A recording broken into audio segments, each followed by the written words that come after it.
entendu parler de Mardochée? Qui connaît le livre d'Esther? Ceux qui connaissent le livre d'Esther. Gloire à Dieu, gloire à Dieu. Dieu soit béni. Il y a quand même des lecteurs, vous savez. Il y a quelque temps, j'avais été dans une réunion, il y avait beaucoup de monde, il y avait des pasteurs, et je dis, qui connaît le livre d'Esther? Même les pasteurs ne voient plus lever la main. Non, c'est compliqué. Si on ne se nourrit pas de la parole, comment allons-nous être forts?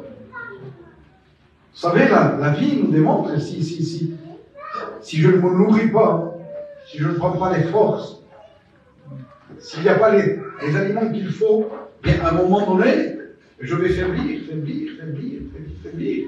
et je vais devenir vulnérable. Mais si je suis fort, si je me nourris, si je prends la nourriture qu'il faut, pas trop parce qu'après, ça joue contre nous, hein. Mais la Bible nous exhorte, amen, de se nourrir de la parole, et il faut qu'il y ait une connaissance de la parole. Donc, j'aimerais faire une lecture dans le livre d'Esther, au chapitre 2.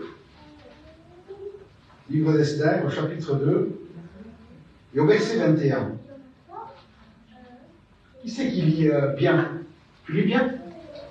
Allez, vas-y, lève-toi et plein poumon, hein.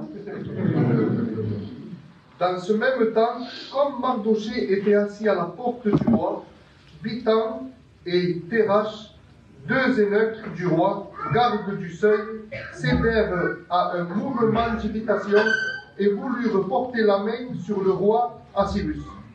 Mardochée eut connaissance de la chose et en informa la reine Esther, qui lui redit au roi de la part de Mardochée. Le fait ayant été vérifié et trouvé exact, les deux eunuques furent pendus à un bois, et cela fut écrit dans le livre des chroniques en présence du roi. Vas-y, au chapitre 3. Après ces choses, le roi Assyrus fit monter au pouvoir Aman, fils d'Amadata, l'Agagite. Il l'éleva en dignité et plaça son siège au-dessus de ceux de tous les chefs qui étaient auprès de lui. Tous les serviteurs du roi qui se tenaient à la porte du roi fléchissaient le genou et se prosternèrent devant Aman, car tel était l'ordre du roi à son égard. Amen. Je vois une incompréhension, comme vous voyez aussi une incompréhension par rapport à ce que nous avons lu. Mardochée est un déporté, c'est un juif. Il vit dans une ville, dans un pays qui n'est pas le sien, c'est la Perse. Et il est au service de l'institution qui est établie. C'est un chrétien. Il marche avec Dieu. Il craint le Dieu de ses pères. Et à un moment donné, Mardochée entend parler qu'il y a deux hommes qui veulent porter atteinte à la vie du roi Assyrus. Il n'a rien à voir, lui, là-dedans. Et à un moment donné, la droiture de Mardochée donc fait qu'il les dénonce. Et les faits étant vérifiés, la chose exacte, donc ils prirent les deux hommes qui voulurent ôter la vie du roi et ils les firent mourir. Et au chapitre 3, il dit, après ces choses-là, c'est là où vient l'incompréhension. Après ces choses-là, on fit monter Aman au pouvoir. Et c'est pas logique. Parce que normalement, quand quelqu'un avait sauvé la vie du roi, quand quelqu'un dénonçait une telle affaire, eh bien, le roi devait lui donner des présents, des cadeaux, le couvrir de dignité, lui donner des postes élevés. C'était à lui, normalement, que revenait la place. Mais le roi donne toutes ces choses à l'ennemi de Naaman. À l'ennemi de Mardochée, pardon. Il s'appelle Aman. Il le fait monter au pouvoir.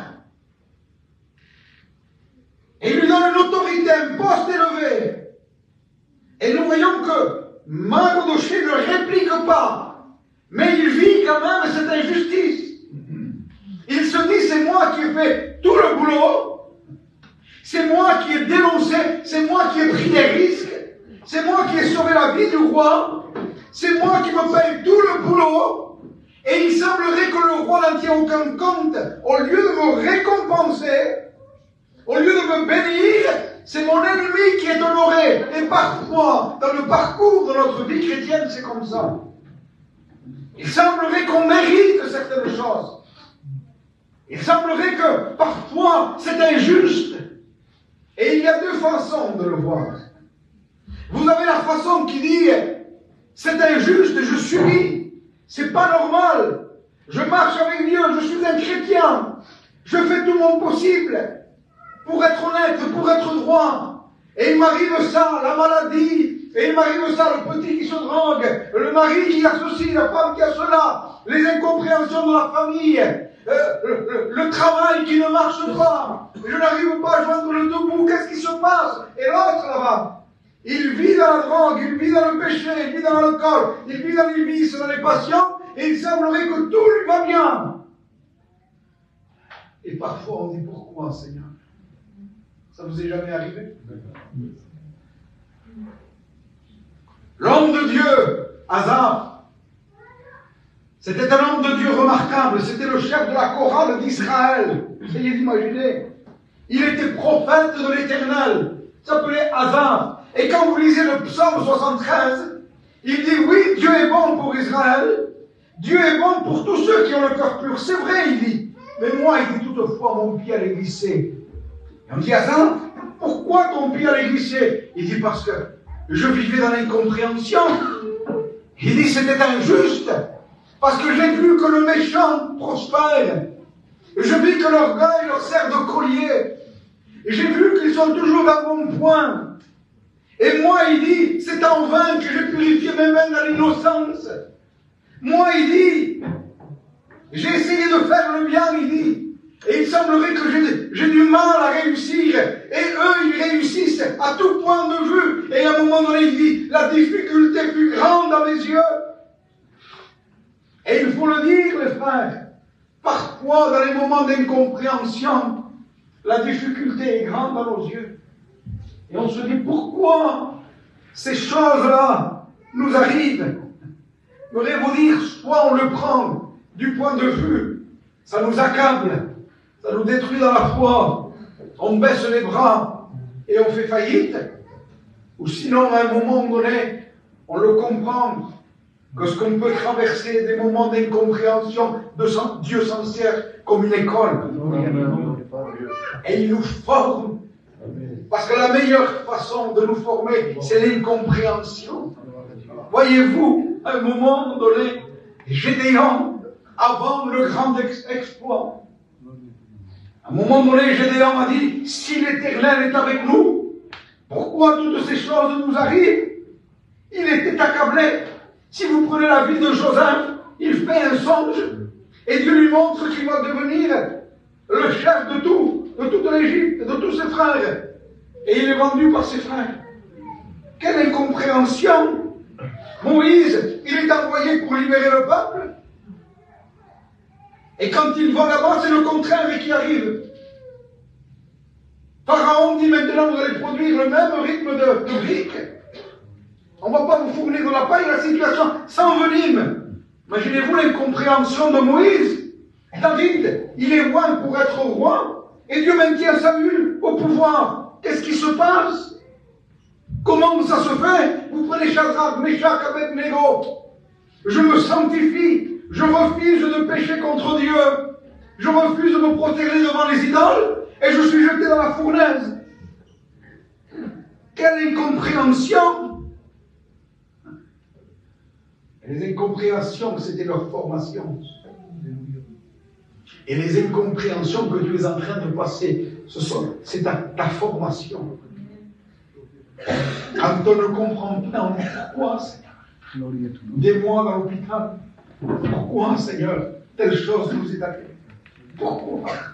Je vais vous dire quelque chose que la Bible dira dans le livre de Job, au chapitre 4, verset 7. Il dira, cherche dans ton souvenir Et quel est l'innocent qui a péri? Quel est le juste qui a été exterminé? Cherche dans ton souvenir la réalité des choses. Tous ces hommes que j'ai cités, que ce soit Gédéon, Joseph, Moïse, David, c'est la fin qui est importante. C'est la fin. Comment ils ont fini? Qui a eu le dernier mot? Qui a eu le dernier mot? Et vous remarquerez que ça a été toujours Dieu qui s'est levé. Quand ces hommes ont gardé la fidélité malgré tout et contre tout, qu'ils ont persévéré, qu'ils n'ont pas cherché à comprendre, mais qui ont fait confiance en Dieu, parce que dans la vie chrétienne, il y a des moments, si on ne fait pas confiance en Dieu, on va désespérer, on va sombrer. Et le diable va se servir des incompréhensions comme une attaque, alors que la réalité, les incompréhensions sont notre formation. Je vous dis quelque chose, c'est pour rigoler un petit peu et détendre un petit peu l'atmosphère. Je venais de finir le centre de Belgrade. Vous avez entendu parler qu'on a un centre à Belgrade. Donc, si vous voulez mieux, j'avais eu cette pensée, j'avais trouvé le terrain, donc les frères m'ont suivi. Nous avons construit donc le bâtiment, donc il a fallu s'occuper de tous les travaux, il a fallu s'occuper du notaire, il a fallu s'occuper de tout ce qui implique un bâtiment. Donc l'électricité, l'eau, les dalles, les bâtiments, les ouvriers, les murs, les portails, tout ce qui s'ensuit, la solo, le parterre, l'éclairage, enfin un travail monstre, quoi, un travail monstre. Et puis à un moment donné, donc le centre est quasiment fini, et le moment de l'inauguration arrive. Donc, Maël arrive, notre président. Donc il y a 500 ou 600 personnes à l'inauguration. Moi je suis assis ici. Et puis Maël fait une annonce pendant les chants. Et il dit voilà, j'aimerais, il dit, honorer un frère, il dit, sans lequel ce centre n'aurait pas pu exister. Donc moi je suis en bas, et les frères devant me font. Moi je vais.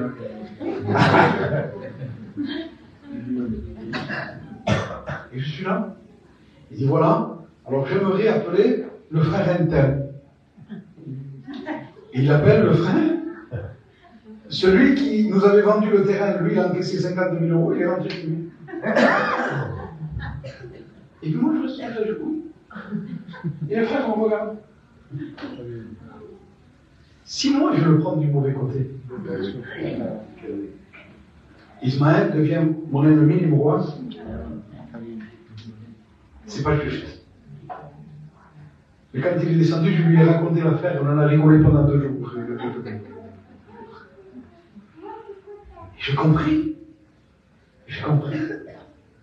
C'était comme si le Seigneur était en train de me dire, tu vois tout le travail, après avoir fait tout ce que tu avais à faire. Il n'y a aucun homme qui mérite la gloire. Alléluia. Dis-toi toujours, tu es un serviteur inutile. C'est vrai. Nous sommes des serviteurs inutiles.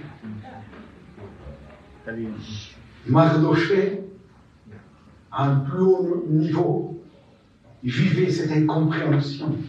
Mais il ne demandait rien, il ne réclamait rien, il se contentait, pourvu que le peuple ne soit pas touché, pourvu que l'œuvre aille bien, ça ne le dérangeait pas. Parce que ce n'était pas lui qui voulait se mettre en valeur.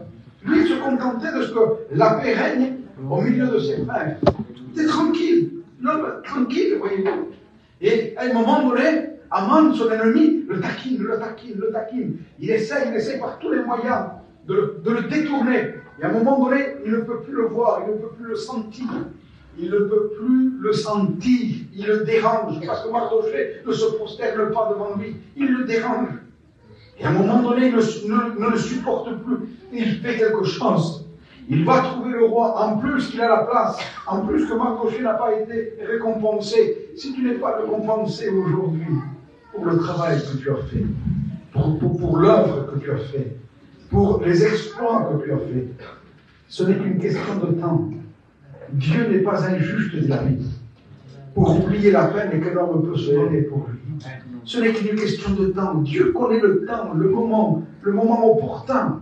Ne précipite pas, ne dénonce pas les choses. Ne te plains pas comme quelqu'un qui n'est pas récompensé à sa juste valeur. Laisse faire Dieu. Dieu, c'est celui qui élève, c'est celui qui rabaisse. Et à un moment donné, Aman, il se dit, c'est pas possible, il dit, je vais le détruire, non pas seulement à lui, mais à tout son peuple. Il dit. Toute la race juive, il faut qu'il périsse. Et Aman va trouver le roi Cyrus, qui est dans l'innocence, lui, dans tout ce qui se passe. Et il dit, tu sais, roi, il y a un peuple il dit, qui ne sert à rien. On veut passer pour les gitanes. Et un peuple dit, ne sert à rien. Il a toujours été mécontent, il a toujours combattu les rois, il a toujours fait ceci. Il dit, si tu peux me signer le degré, il dit, je donnerai toute la somme d'argent au palais, il dit, et tu me permettras qu'on puisse les détruire. Et le roi, il signe, il donne le cachet. Le roi qui ne pouvait pas être elle était irrévocable. Même le roi ne pouvait pas revenir en arrière. Il dit d'accord, il dit vas-y, détruis-les, il dit tu ramèneras le trésor. Quand le degré est signé, Mardochée l'apprend. Et là, c'est autre chose parce que son peuple est en danger. Et quand Mardochée entend que son peuple est en danger, il commence à se mettre en deuil. Il commence à pousser des cris. Il commence à crier à Dieu. Il commence à crier à la reine Esther. Il se met devant le palais. Il prend le sac, la cendre, il s'en va. Il prend la poussière, il se la jette dessus. Il commence à crier, il fait scandale. Il commence à crier parce qu'il n'accepte pas que son peuple périsse. Il n'accepte pas, c'est un homme qui est un défenseur de son peuple.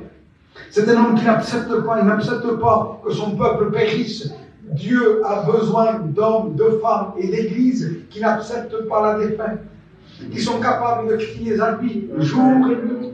La Bible dira, je cherche un homme, je cherche une église, je cherche une femme.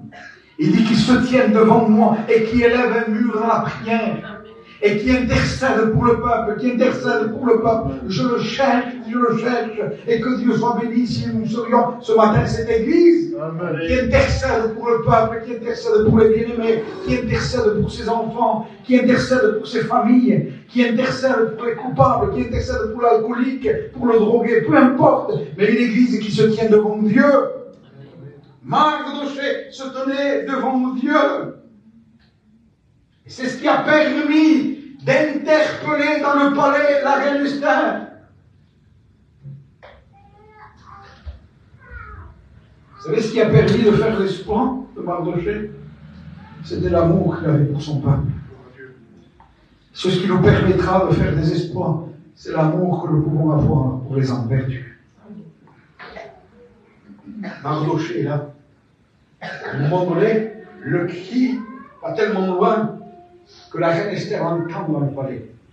C'était une cousine à elle, à lui, qu'il avait élevée comme une nièce, qui était au service de Mardochée, mais qu'elle avait été transportée dans le royaume à cause de sa beauté, pour devenir l'épouse du grand roi Cyrus. À un moment donné, la reine Esther envoie un messager. Elle dit, va dire à Mardochée qu'est-ce qui se passe. Et le serviteur arrive. Elle dit, qu'est-ce qui se passe? La reine Esther te la demande, qu'est-ce qui se passe? Il dit, dis à la reine Esther, il dit ce qui se passe. C'est que le roi Cyrus a signé le degré par la pression de Haman. Il dit, et tout le peuple va périr, toute la race juive va périr. Il dit, il faut qu'elle fasse quelque chose, qu'elle interpelle, qu'elle intercède, qu'elle aille trouver le roi. Et le serviteur ramène la nouvelle. Et quand on ramène la nouvelle à Esther, comment tu veux que je fasse, dit Esther? Si on va trouver le roi et que le roi ne nous a pas appelés, il dit, c'est la mort assurée. Comment tu veux que je fasse? Esther avait oublié d'où elle venait. Elle avait goûté les parfums. Elle avait goûté le palais. Christian Dior. Yves Saint Laurent. Pierre Cardin, c'est la marque de Port-de-Boucs, hein? Elle avait goûté le confort. C'est terrible quand on goûte le confort. Le bien-être. Il est plus facile à s'habituer au bien-être qu'au mal-être. La reine Esther, elle était dans ses bains, tu comprends? Comment tu veux que je fasse? Alors le messager revient vers Mardoché et dit, la reine Esther, il dit, tu comprends, elle ne peut pas faire autrement, comment tu veux qu'elle fasse? Mardoché, à un moment donné, lui envoie un message, il faut pas lui dire vite, que si le secours ne vient pas d'elle, le secours viendra d'autre part, mais elle aussi, elle va périr, elle va mourir. Je vous le dis ce matin, si on ne prend pas à cœur le besoin qu'il y a à l'extérieur, si on ne prend pas à cœur nos familles, si on ne prend pas à cœur nos enfants, si on n'intercède pas, si on ne plaide pas, si on ne jeûne pas, si on ne se tient pas debout, nous aussi on va périr. Parce que ce qui maintient l'Église, c'est quand le moteur de l'Église, c'est la prière, c'est l'intercession, c'est le jeûne, c'est la communion fraternelle, c'est l'obéissance à la parole. S'il n'y a pas toutes ces choses-là, l'Église aussi va périr. Le message revient. Et je bénis Dieu pour le message choquant qui vient de la part de Mardoché. Nous avons besoin de frères, non pas de frères qui vont à notre suivi.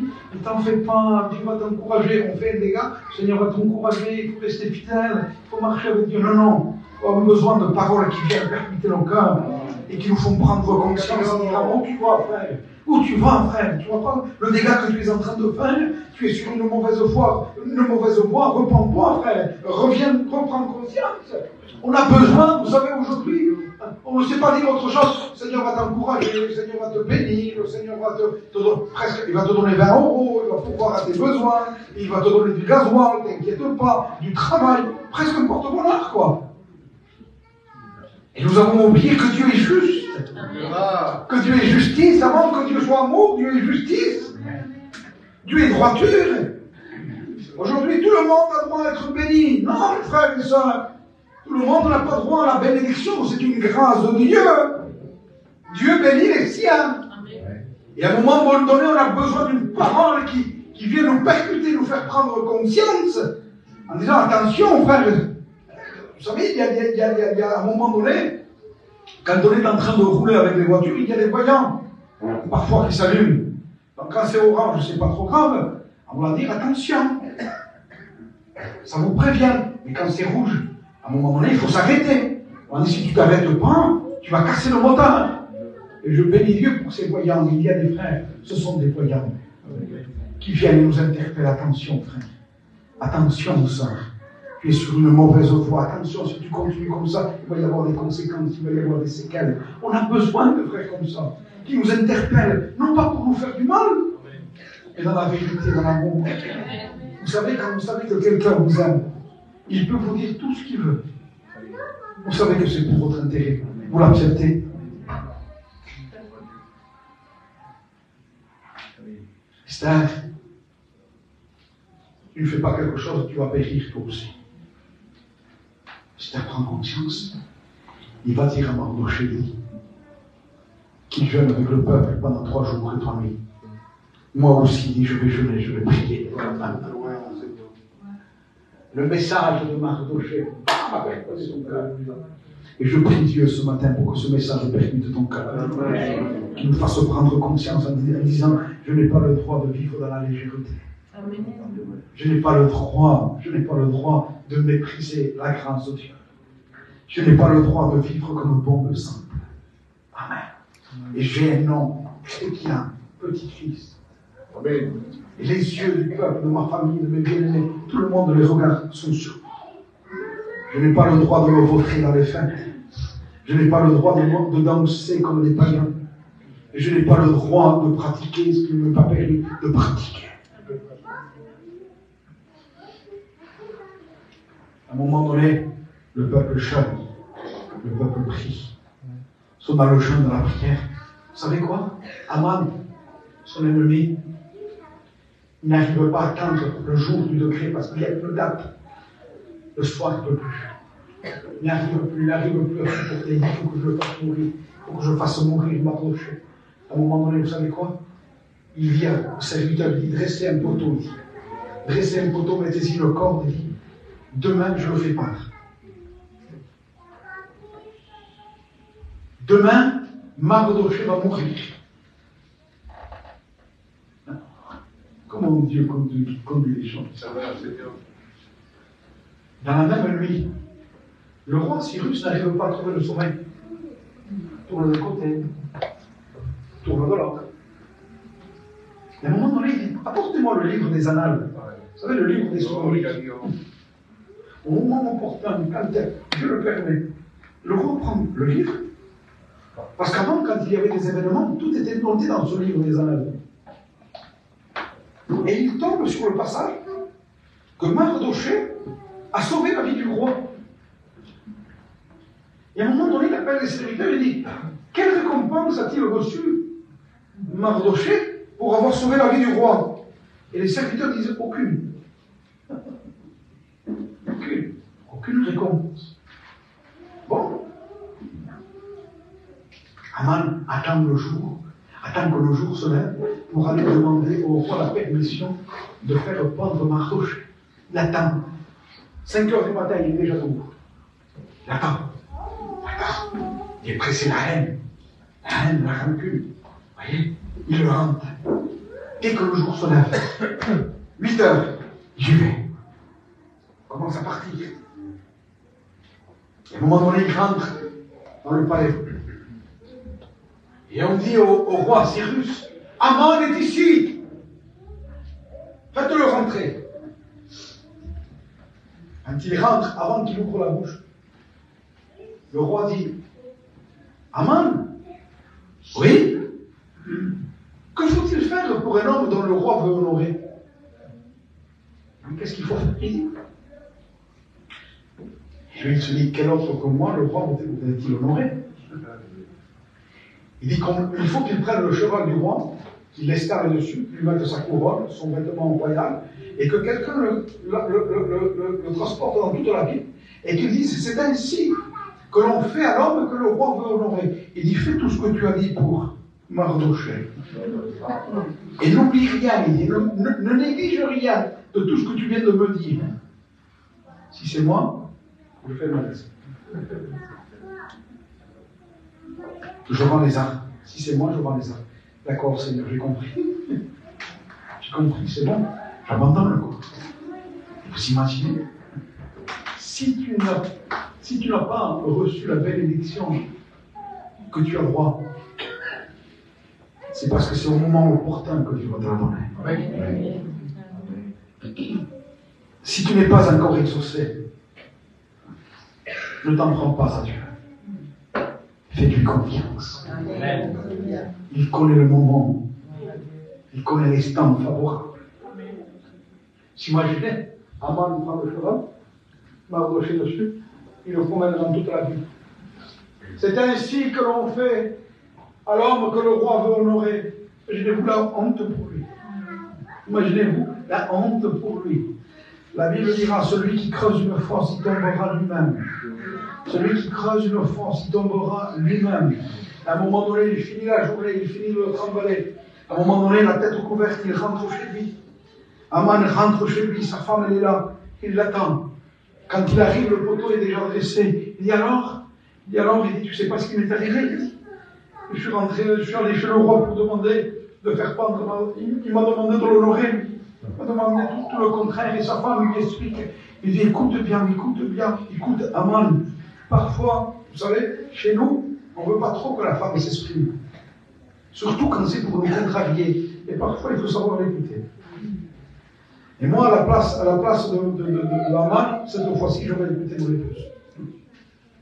Écoute, tu vois si ce Mardoché, il dit, il est de la race des Juifs, il dit.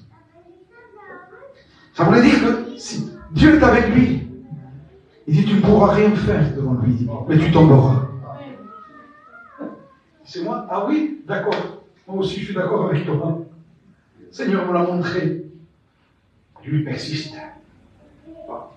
La reine Esther avait tout organisé. Le repas avec Aman et le roi Cyrus se rencontrent. Il les appelle au repas. Et à un moment donné, la reine Esther fait la demande. Il dit au roi, il dit, je vais te demander une chose. Il dit, je voudrais que mon peuple vive. Il dit, mais qui veut faire mourir ton peuple? Il dit, bien lui, il dit, Aman, comment maman veut faire mourir ton peuple? Il t'a fait signer le décret, il dit, pour détruire toute la race des Juifs. Et elle aussi, elle est juive. À ce moment-là, le roi prend conscience. Aman se jette au pied de la reine. Il dit de grâce. Le roi regarde ça, il dit c'est encore pour faire violence à la reine, il dit prenez-le, Et l'homme dit quelque chose, il dit tu sais ce qu'il a fait ce matin? Il dit il a dressé un poteau pour faire pendre Mardochée. Le roi dit prenez-le à lui, qu'il soit pendu. Un proverbe chez nous qu'on dit tu pas al cielo.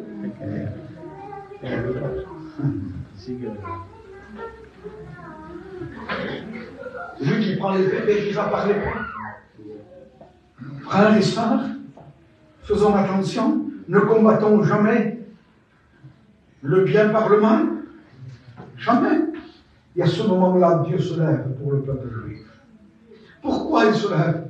Il se lève parce que Dieu était aux commandes des affaires. Dieu était aux commandes de tout. Et quand on commence à rentrer dans ce domaine en disant ma vie chrétienne, c'est Dieu qui est aux commandes pour tout, alors on peut vivre dans le repos. Oui, mais c'est pas injuste, mais Dieu est aux commandes. Oui, mais c'est pas normal, Dieu est aux commandes. Oui, mais tu comprends. Vous savez combien de fois je me suis levé le matin à 5 heures quand on avait des problèmes lourds. Un gendre de 19 ans, 15 jours de mariage avec ma fille, a fait un accident de voiture et il se tue. Ma mère qui fait une tentative d'assassinat sur mon père, et je me retrouve du jour au lendemain, mon père, entre la vie et la mort, ici à Marseille, à l'hôpital, et ma mère incarcérée à la prison des Baumettes. Un gendre qui décède, une division que je subis, toutes ces choses en même temps que je subis dans l'église. Avec des frères avec qui j'avais grandi, j'avais fait l'école biblique ensemble. Ils me divisent l'église, ils me font une église en face. Alors je dois combattre maintenant mes frères, je dois m'occuper de l'hôpital, je dois m'occuper de l'avocat, je dois m'occuper de ma fille, je dois m'occuper de ma famille, et tous les conflits de famille que ça peut entraîner. Combien de fois je me suis levé à 5 heures du matin, marché dans la campagne, disant pourquoi Seigneur? Qu'est-ce qui se passe Seigneur? Tu t'es trompé de personne Seigneur, c'est pas moi Seigneur. Je faisais comme de la reprimande, et Dieu me disait, attends encore un peu, je n'ai pas fini avec toi, il faut que je brise, parce que si le grain de blé qui est tombé à terre n'est pas brisé, il reste seul, et Dieu a besoin de nous briser par l'incompréhension, et ça c'est notre message, et ce n'est pas tout le monde qui aime ça. Les gens veulent la bénédiction, les cantiques. Quand viendra le jour de l'enlèvement? Oui, tout le monde veut l'enlèvement. Joie, mon cœur est dans la joie. Tout le monde veut la joie. Mais le brisement, le pain avant de devenir du pain, vous savez ce qu'il était? Il était quoi? Du blé. Et ensuite, qu'est-ce qu'on fait avec le blé? Où? Et ensuite, après la main, quoi? Comment? Pour faire la farine, comment il faut faire? Et après, le four. Personne ne veut rentrer dans le four. Personne ne veut la fournaise. Tout le monde veut le pain. Le pain, c'est bon. D'où vient le pain? Si nous voulons être un moyen de bénédiction, si nous voulons nourrir les autres, il faut accepter le brisement. Et le brisement vient par l'incompréhension et la situation, là, il change. À un moment donné, Dieu se lève. Et Mardochée, qui était quasiment un homme banal, pas grand-chose, à un moment donné, il vient, et c'est lui maintenant qui est aux commandes. Le roi l'établit comme chef et gouverneur à la place de Haman. C'est lui qui signe le décret à la place du roi. C'est lui qui gouverne, c'est lui qui restaure. C'est lui qui donne à manger à son peuple. C'est lui qui prend des décisions. La situation change. Tu n'as pas besoin que la situation change. Il y a des personnes ici qui ont besoin que leur situation change. Peut-être que ce matin, le moment est venu. Le moment est venu. Que la situation change. On prie le Seigneur quelques instants.